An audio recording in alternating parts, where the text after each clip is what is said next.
Scorpio. Hi, my loves. I'm so excited because I'm doing a Scorpio reading because I'm a Scorpio Sagittarius. So I'm like, oh, it's so nice to be with my totem. Y'all, Scorpio, like it's been a hot minute since I've done a reading for us because I've been dealing with a lot of things with hypothyroidism and it's made me rather slow in these last couple of years. So I've decided to just go with the energy of pulling one card and kind of elaborating on it for us, for all the signs. Oh, oh my God, y'all, the card that fell out is the card that I'm actually learning to work on right now. Hang on. Seriously? It's this card. This card fell out. I wasn't even pulling for it. So I'm going to put it back, but that's funny because I've been working with that card. And I bought this deck 2 months ago. I'm a huge fan of Amy Brown's artwork, and she is the one who created the images of the fairies. Lucy Cavendish is the author of the deck, and I've been working with this for about 2 months just by myself. It usually takes about 5 months for me to really get accustomed to a deck. But this deck is a little different because these are blessing cards. This isn't a tarot. This isn't an oracle. This is straight up blessings from the Fae to you, to our collective, which is awesome. So it's attuned to the 3D. And the way the lessons are, as I've learned with this deck in particular, they go very quick, but the energy lasts from, it could be like a month to 3 to 6 months. So it just depends on like how you learn, your frequency, your path as well. So that's kind of interesting. I've never had a deck work with me like this before. So, you know, I've worked with this is technically an oracle, but for me, I'm more, it's blessings. But I've worked with other oracles and tarot cards, and it's really up to you, except I would say the Isis oracle, that one's a little different. That one's like, here's your immediate problem. Here's how I'm spiritually going to fix it. Okay. Kind of like the runes, but the runes are more like immediate problem, like right now. You know, the oracle was like overall in your life and your frequency. It's a little different. So give me 1 second. And Scorpio, if you would like to leave me a tip or donation for this or book an emergency session with me, my links are down in the description box below. Sorry, I'm laughing because I love how I'm talking about the Fae realm and everything is like crazily lining up. Like the music, my dog is rolling around in the grass. Like just randomly in the sunshine, enjoying herself. Okay, show me for Scorpio. Oh my goodness. Show me for Scorpio, please. A direct card of the energy for the collective that we need to work on. Show me, please. Okay. Let's see what we got. Oh my God, Cancer got this one too. Okay, Cancer got this one too, but it's so interesting because you guys have a different bottom of the deck card, and the bottom of the deck card is actually one of my favorite paintings. It's Blessings of Dreams. So here's the deal. I'm going to save this one for next time because it's an overall energy. So Scorpio, Cancer got this one too. Now, Cancer got it in terms of they rule the 4th house of mother and how we link to community. You, on the other hand, deal with legacy and the 8th house of life, death, and rebirth. We kind of go through this a lot. Notice how the moon is on the back of the, you know, background here, and we have the mothers. Now, the mothers in terms of this card and how it works is the mothers see you and they hear you, and it's about connection, okay? So you have to think where Cancer is in your chart in order to really activate this. But the fact that you got this is also about receiving a blessing from the mothers who see you, but you're not gonna know what it is. And it could be something small. It could be like a coat on a rainy day that someone just left, you know, or surprised you with, or an umbrella, you know, something like that. It'd be like something you need that you didn't know you needed. And you'd be like, well, you know, why are they giving me this? And then it will reveal itself in time. That's kind of how the blessings of the mothers work. But also the blessings of the mother deal with our connection to others, as I've kind of stated. But, you know, the thing is, Scorpio, is for us, I don't feel like we have a tough time connecting. And I'm sure some people who are cross watchers are like, ha, laughing because they think I'm wrong. The truth is we don't have problems connecting with people. We tap into their energy all the time with our water because we're psychic, right? Because we come from the heart, just like Cancer and Pisces. Our problem is we can sense people's negative intentions and we're like, yeah, I see that a mile away. I'm not connecting to that. That's what makes people think we're antisocial. And the truth is we're actually not. I think secretly we crave connection. We crave it beyond anything else, but we're always so busy down dealing in everybody else's underworld and ourselves, our own underworlds, because it's what we do. That's what we're supposed to do. Because we learn about people's base desires. That's what we are. We're the sign of desire. We're the sign that deals with desire and how far someone will go in terms of, oh my God, I can't believe I'm bringing this. It's like, some people may hate the Anakin Skywalker, episode 3 Star Wars, but I always say it is one of the best villain movies because it talks about desire and how desire can cloud our judgment and how far we'll go to say things are okay for us to still have this image of ourselves, right? And we see that with people all the time. So for those of you who aren't Star Wars people, let me explain. Anakin Skywalker was going to be the OG savior of the universe, of the galaxy, okay? In the cosmos of Star Wars land. All right, let's just go with that. To sum up, he falls in love. He's not supposed to fall in love, but he does. He falls in love with Padme, who's a queen of a planet, a part of the galaxy. She's a senator for the galaxy. Their love is forbidden. She ends up getting pregnant. Long story short, he has a vision that she's going to pass away. He tries to use the Force to save her. He ends up joining the Sith. That's where Revenge of the Sith comes in. He ends up joining the Sith. The Sith get him to go to the dark side. He commits a bunch of atrocities at the end of episode 3 and Force chokes Padme, which is really sad. Because she's like, you're breaking my heart, Annie. Like that whole scene. It's really sad but he loses himself. And so the point is of this analogy is we tend to see that a lot in people, that darkness that lurks of what they're willing to say, yeah, I'm going to do that. But, it's for the greater good. You see what I'm saying? Like we know how people talk themselves into that, and we see that, and that's where we disconnect that nurturing, loving water sign mother kind of energy, because we know how dark that can be turned into something else, something that is not nurturing, something that is not motherly at all. And so Scorpio, the blessing of this card is also about wonderful gifts and synchronicities, with specifically from the mothers. So this is where I would say it's about judgment call. Okay, because for Cancer, it was pretty cut and dry with them. There was stagnant energy.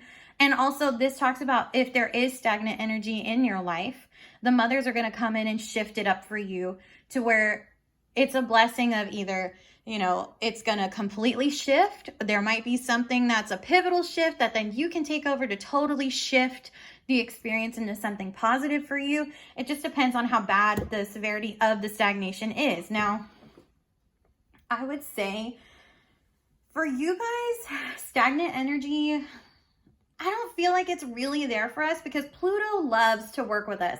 Pluto in Capricorn is kind of helping us tend to this underworld energy, very much so.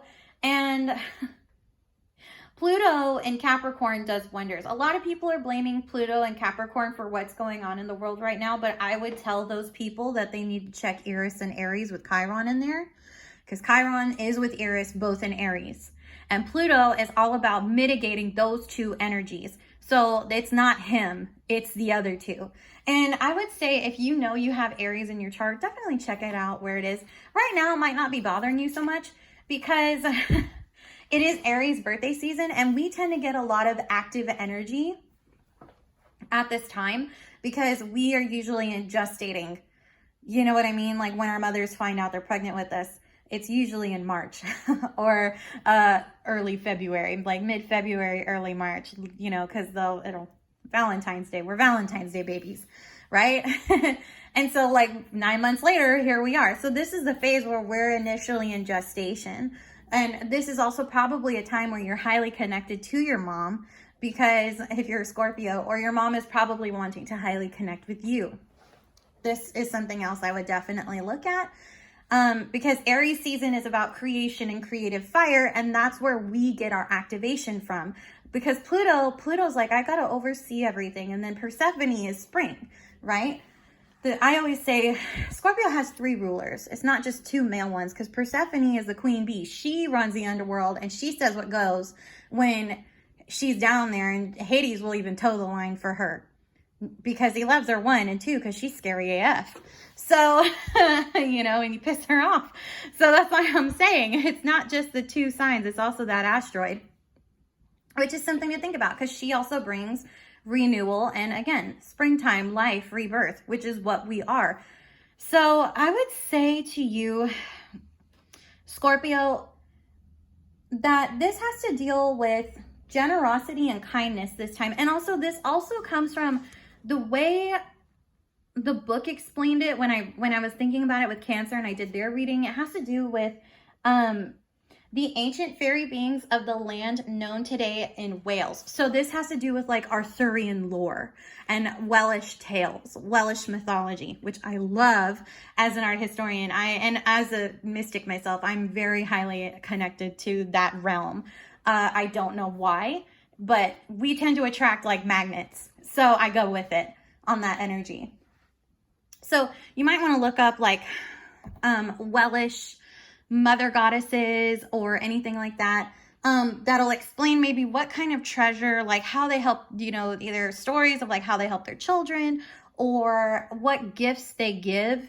Something like that that might end up helping you guys. If you want to designate a little bit of a, I would say a pathway for manifestation, because sometimes you leave manifestation up to spirit and it's kind of like a roulette wheel of manifestation, you know, and it's just a little like, you know, hit or miss. You don't want that. So the mothers will give you what you need, but they won't explain why they give it to you. So you might want to tell them what you need and see how it can align with what they'll give you in terms of manifestation. Now, also, this has to do with caring for the land and for the animals as well, but also a boon or a gift of treasure found in a hidden place. So it's not always buried treasure, but it's also like you looking for appreciation to find the treasure. Some ordinary object you may need, maybe a treasure later on. Remember how I keep saying that, and because I've had this happen to me where I asked her a gift, a physical gift that I knew I was going to need, but I didn't know what I was going to find. It was like the law of surprise from The Witcher. Okay, I asked, and the Fae gave me a set of keys, which I had no clue why they gave me a set of keys. I was very like dumbfounded myself, because I was like, WTF, like I didn't ask for keys. Like, what is this? You know, 2 weeks later, I needed those keys. And I had never had them before. So, like, I randomly found it. So that's why I'm saying, you know, then I was like, oh my God, thank you. You know, sorry, I kind of like hated on your gift. I didn't understand, you know. So like when I was younger, because I didn't understand how it worked. So that's why I'm saying. And this also is about showing appreciation and grateful, you know, grateful attitude towards the gift. Because like I said, in time, it will reveal why you need it. So don't be like me and be like, WTF universe, what is this gift? Or to the Fae. Don't be like that with them, because they're trying to give you something that'll help you. So help, not hinder. So that's why it's like the blessings of the mother are unpredictable. But what you need, when I say they're going to give you something that you need, it's something that your soul needs. So not just like basic human level needs. Okay. I wanted to clarify that. And this also has to deal with if you felt like there's been a run of bad luck, this will now lift and transform into an effortless flow of all that is good. Because this has to deal with every small kindness you have offered others now will flow back to you. And in very mysterious ways, you will see what was once done out of simple goodness is now returning threefold. And the mothers, and especially the Fae realm, especially, the Fae realm run on the law of 3. So for people who disagree with that, I'm just letting you know this is only their energy. This isn't a universal energy. So FYI, if you're going to get pissy and get mad that I'm talking about the law of 3, it's not me, it's the Fae. Okay, so the law of 3, for people who don't know what the law of 3 is, it's about, you know how there's a 3-6-9 method of manifestation? Okay, 3, 6, 9. 3, 6, 9. Notice how there's 3 numbers that all correlate back to 3. And if you are a life path of 6 or 9, it's going to break down to 3 in whatever you manifest through your numerology. So just know you're going to probably get everything coming to you in 3s until you learn the lessons that you need to with this card. So if you don't know anything about numerology, definitely get a reading with me because I can do that. I can explain it. But the way the law of 3 works is, let's say I put out the energy of love and I say, I extend that love to everyone in the universe, okay? Whether they like it or not, right? I just extend it, right? So I do that. I do that of goodwill, of my heart, right? So how the law of 3 works is I put that out there and that comes to me threefold manifesting in my life through outside exterior forces. Because I have put that out there. I have put that out there not only as an intention, but a manifestation with an affirmation. You see what I'm saying? So for people who don't follow me, I'm sorry. And people who do, great, you got it. And this is the thing, the law of the mothers is coming in. Because again, it's that kind of energy. Now that can go either way, but I'm just going to put it like this. You use that for more dark in your life, like to put dark out there, you're going to get dark in your life and you're not going to like it. And anyone who hasn't put in any beautiful, loving, motherly energy out there that's nurtured or positive, I'm just here to tell you, the mothers may still help you, but if you resend their gift,